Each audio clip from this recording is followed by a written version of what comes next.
बोलिए सियावर रामचंद्र की जय। पवन सुत हनुमंत जी महाराज की जय। बड़े ही सौभाग्य की बात है, माँ गौरी मंदिर प्रांगण में आप सभी संत भक्तों के बीच में बाबा गोस्वामी जी कृत रामचरितमानस पाठ है। समयानुसार प्रत्येक रविवार की तरह आज भी ये राम की गंगा प्रवाहित होने जा रही है।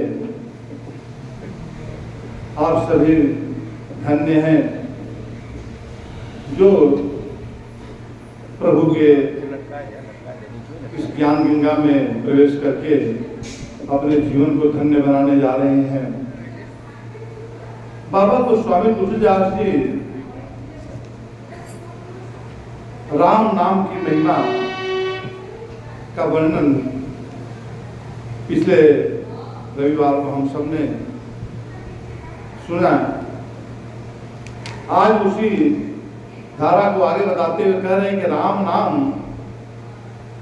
श्री नरसिंह भगवान है और कलयुग जो चल रहा है ये हिरण्यकश्यपु है, राक्षस। और कहते हैं कि इसको जो जप करने वाले भक्तजन होते हुए वो प्रहलाद के समान है। ये उपमा अलंकार से जो है ये सजाए हुए हैं और इस पर सिद्ध करते हैं कि भक्त की क्या गुणवत्ता होनी चाहिए, भक्त में कैसे कैसे भाव आना चाहिए। तो इसको बताते हुए कह रहे हैं कि राम नाम नरसिंह भगवान है और उसको जो है कलयुग में जो प्रभाव है ये हिरण्यकश्यपु राक्षस की तरह है। तो जैसे प्रहलाद को हिरण्यकश्यपु जो है जैसे प्रताड़ित करता था, तो उसको जो है जैसे नरसिंह भगवान आकर उसको उद्धार किए, उसी तरह से बोल रहे हैं कि राम नाम को अगर हम हृदय में धारण कर लेते हैं तो कलयुग का प्रभाव, कलयुग रूपी हिरण्यकश्यपु का कोई प्रभाव हमारे ऊपर नहीं पड़ेगा। हम भक्त प्रहलाद की तरह हम अपने मोक्ष गति को प्राप्त कर लेंगे। यह राम नाम देवताओं के शत्रु कलयुग रूपी दैत्य को मारकर जप करने वाले की रक्षा करेगा। नाम का प्रभाव इतना बड़ा है। अब देखिए नाम को जरा ध्यान दें, अपने जो है जितना हम इसमें ध्यान देंगे उतना ही जो है हमारे हृदय में अगर ये भक्ति बस गई तो हमारा जीवन धन्य हो जाएगा।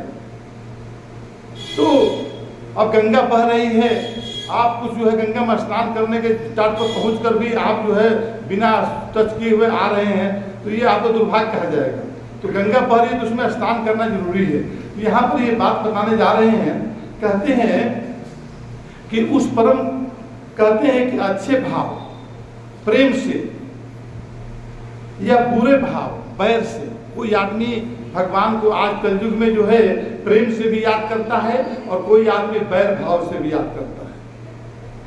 कोई क्रोध के मारे याद करता है, कोई आलस में याद करता है, जमाई लेता है आलस में जय श्री राम कर लेता है। तो इस तरह से कहते हैं कैसे भी आप ये राम नाम को अपने मुंह से बोलते हैं तो इसका प्रभाव आपके जीवन में पड़ेगा। इतना ये सरल है। बाकी तो पूजा पाठ करने में तो आपका ध्यान उसमें केंद्रित होना चाहिए। जब तब करते हैं तो उसमें आपको सामग्री और उसके साथ में लगन होनी चाहिए, उसमें मंत्र उच्चारण शुद्धि होनी चाहिए। लेकिन यहाँ पर बताते हैं बाबा गोस्वामी तुलसीदास जी कि नाम की महिमा इतनी बड़ी है कि आदमी इसको सच्चे दिल से कभी भी किसी अवस्था में करे। जैसे कि अभी बहन जी जो थी सोई हुई थी, इस अवस्था में भी वो भगवान के नाम ले रही थी। तो ऐसे जो है दुख में सुख में हर समय जो है परमात्मा को हम याद करें, तभी हम सच्चे भक्त कहलाएंगे। ये नहीं कि हम समय पाकर याद किए बाकी समय में हम भूल जाते हैं, तो ये जो है हमारे जीवन को फलित नहीं करेगा। दूसरे को तो कोई नुकसान नहीं करेगा लेकिन आपके जीवन में फलित नहीं होगा। तो कहते हैं कि कैसे भी प्रेम से करें, बुरे भाव से भी अगर भगवान को करते नाम लेते हैं तो वो भी जो है बाबा गोस्वामी तुलसीदास जी कहते हैं कि वो मानो धन्य हो जाता है। आगे बोलते हैं कि चाहे क्रोध से करें, चाहे आलस से करें, आदमी क्रोध में करता है, क्रोध आता है तब भी भगवान का नाम लेता है। जैसे कि जो गलत प्रकृति के आदमी होते हैं तो क्रोध में करते हैं। तो कहते हैं कि इसका कैसे प्रभाव है। अब थोड़ा नाम के ऊपर हम लोग थोड़ा सा आ जाते। नाम क्या है? बाबा गोस्वामी तुलसीदास जी कह रहे हैं अपने रामायण में, आगे आएगा प्रसंग, कहते हैं कि सतयुग में भगवान की प्राप्ति जो कैसे होती थी? तप से होती थी। त्रेता में यज्ञ से होती थी और द्वापर में पूजा से होती थी, पूजा पाठ से। लेकिन कलयुग में केवल नाम आधार। महात्मा जी आइए पहले, कलयुग केवल नाम आधार। कलयुग में केवल नाम ही आधार है। नाम क्यों आधार है? थोड़ा इसके ऊपर आध्यात्मिक भाव से हम लोग थोड़ा विचरण मनन कर लें। देखिए, सतयुग द्वापर त्रेता में भगवान साकार रूप में प्रकट हो जाते थे। फिर द्वापर तक जो है शंकर भगवान, कृष्ण भगवान को दर्शन दिए हैं। इसी तरह से जितने भी मतलब ये सब देवी देवता जो है इस साकार रूप में प्रकट होते थे। लेकिन कलयुग का प्रभाव ऐसा हो गया कि इसमें धर्म का लोप होने से ये धर्म के ऊपर आधारित है। परमात्मा का जो अवतरण साकार रूप, निराकार रूप, ये धर्म के ऊपर आधारित है। तो धर्म का थोड़ा लोप होने से सतयुग में नाम उसका आधार बन गया। निराकार में जो है ब्रह्म का समावेश हो गया। राम जो है निराकार में प्रवेश कर गए, लेकिन उनका सामर्थ्य जो है परिपूर्ण है। आज भी जो है भक्तों के हृदय में वो अपना जगह बनाकर उनको दर्शन देते हैं।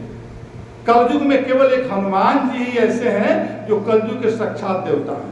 बाकी सब जो है वो निराकार में प्रवेश करके निराकार रूप से जो है सारे सृष्टि को वो संचालित करते हैं। सारे सृष्टि को उत्पत्ति, स्थिति, प्रलय की स्थिति बनाते हैं। सारे संसार के पालन पोषण, सुख शांति, कल्याण प्रदान करते हैं। सारे जगत के सुख और जो विपदा, दुख, संकट, समस्याएं हैं उसको भी निजात दिलाते हैं। तो नाम का प्रभाव यहाँ पर बाबा गोस्वामी तुलसीदास जी ने कहे, आगे बोलते हैं कि वे श्री राम जी मेरी बिगड़ी सब तरह से सुधार लेंगे। बाबा गोस्वामी तुलसीदास जी प्रभु वो भक्त हैं और भक्ति भाव से उनको अपने राम पर इतना भरोसा है जितना अपने ऊपर भी नहीं है। अपने ऊपर भी नहीं है। कहते हैं कि मैं तो कुछ नहीं हूँ लेकिन मेरा राम सब कुछ है, मेरा राम कुछ भी कर सकता है। तो यहाँ पर ये बात लेकर कहते हैं कि वे श्री राम जी मेरी बिगड़ी सब तरह से सुधार लेंगे, जिनकी कृपा करने से नहीं अघाती। प्रभु रामचंद्र जी ऐसे कृपालु हैं, ऐसे दयालु हैं, वो करुणापति हैं। कृपा और करुणा दोनों में अंतर ये होता है कि कृपा जो है हम करते हैं बाहरी रूप में, करुणा हमारे अंदर से प्रभावित होती है। तो जब जितना करुणा प्रभावित होगी उतना ही कृपा भाव हमारा बनता है भक्तों के ऊपर। तो कहते हैं कि वो जो है करुणा सिंधु है, और सिंधु है, सागर है। छोटी छोटी चीज नहीं है, घड़े में पानी नहीं है, वो सागर है रामचंद्र जी। तो ये इतने बड़े करुणापति हैं तो इनका कृपा तो हमेशा बरसता है। तो कहते हैं कि राम से उत्तम स्वामी मुझ झरोखा बुरा सेवक, इतने पर भी उस दयानिधि को अपनी ओर देखकर मेरा पालन किया है। कहते कि मेरे ऊपर प्रभु ने कृपा की है। और आगे बताते हैं कि लोक और वेद में भी अच्छे स्वामी की यही रीति प्रसिद्ध है। हमारा लोक और वेद यही सिद्ध करता है कि ये कृपा जो है हमेशा उसके सबके जीवन में फलित होती है। आज हमारा जीवन जो सुख शांति समृद्धि से पल रहा है, हमारे जीवन में दुख समस्याएं संकट का निवारण हो रहा है, ये राम की कृपा है। हम इस पर अपना अहम लगा देते हैं कि हम ऐसे ऐसे साधन को अपनाकर हम सुखी और स्वस्थ हो रहे हैं, हम सुखी हो रहे हैं। तो हमारा जो है भ्रम है, उनकी कृपा है, उनकी कृपा से ये सब हो रहा है। तो यहाँ पर जो भक्त होते हैं इस तरह से अपना हृदय भाव प्रकट करते हैं प्रभु के चरणों में। कहते हैं कि वह विनय सुनते ही प्रेम को पहचान लेते हैं। अगर सच्चे दिल से हम पुकारते हैं तो परमात्मा जो है जरूर हमारी हेल्प करते हैं जीवन में। अमीरी गरीबी गंवार नगर निवासी पंडित मूर्ख बदनाम यशस्वी यानी कि सुकवि कुकवि सभी नर नारी अपनी अपनी बुद्धि के अनुसार राजा की सराहना करते हैं। जैसे राजा कोई होता है तो उसके प्रजा जो होती है जिस तरह से सराहना करते हैं उस राजा को, उसके विरोध में नहीं जाते हैं, उसके विधि विधान को हम पालन करके हम उसके नागरिक बन के सच्चे देश सेवक बने रहते हैं। तो उसी तरह से बोलते हैं कि साधु बुद्धिमान सुशील ईश्वर के अंश से उत्पन्न कृपालु राजा सबको सुनकर और सबकी वाणी भक्ति विनय चाल को पहचान कर, राजा भी इसमें करता है। राजा को जो सच्चा सही राजा होता है तो आपके बातों से समझ जाता है कि आप कितने उसके पक्ष में हैं और कितने विपक्ष में हैं। तो कहते हैं कि पहचान कर सुंदर मीठी वाणी से सबका यथा योग्य सम्मान करता है। जो सम्मान के पात्र होते हैं उसको सम्मान करता है राजा।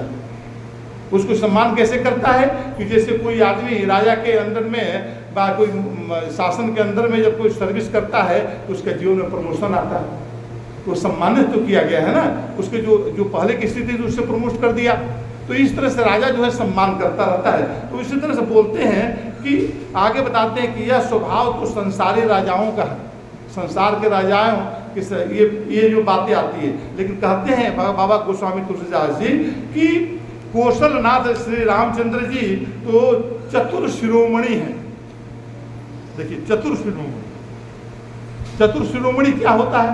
शिरोमणि, अब उनसे जो है वो जैसे कि सर के ऊपर धारण किया जाने वाला जो मणि है वो मणि किसी काम का नहीं है। जो खदानों के अंदर पड़ा हुआ है, जो अंदर गर्भ में पड़ा हुआ है, वो मणि का कोई मूल्य नहीं है। लेकिन यदि वो मणि किसी आभूषण में जड़ित होकर वो माथे पर श्रृंगार बन जाता है उसका, तो कहते हैं कि ये जो है इनकी कृपा हमेशा बनी रहती है, राजा की तरह नहीं है। वो जो है हमेशा कृपालु रहते हैं। वो अगर कोई उनके विरोध में भी कोई कार्य कर रहा है उसके ऊपर भी दयालु है, उस पर भी कृपा करते हैं। वो मन में द्वेष भावना और राग भावना के बिना परमात्मा जो है हमारे जीवन की रक्षा करता रहता है। श्री राम जी तो विशुद्ध प्रेम से ही रिश्ते हैं। अब देखिए कहते हैं कि विशुद्ध प्रेम से रिश्ते हैं, तो यानी कि हम सब संसार में रहकर जो है बनावटी प्रेम भी बहुत करने लगते हैं।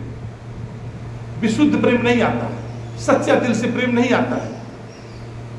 हम बोलते हैं सच्चा दिल से प्रेम कब होता है?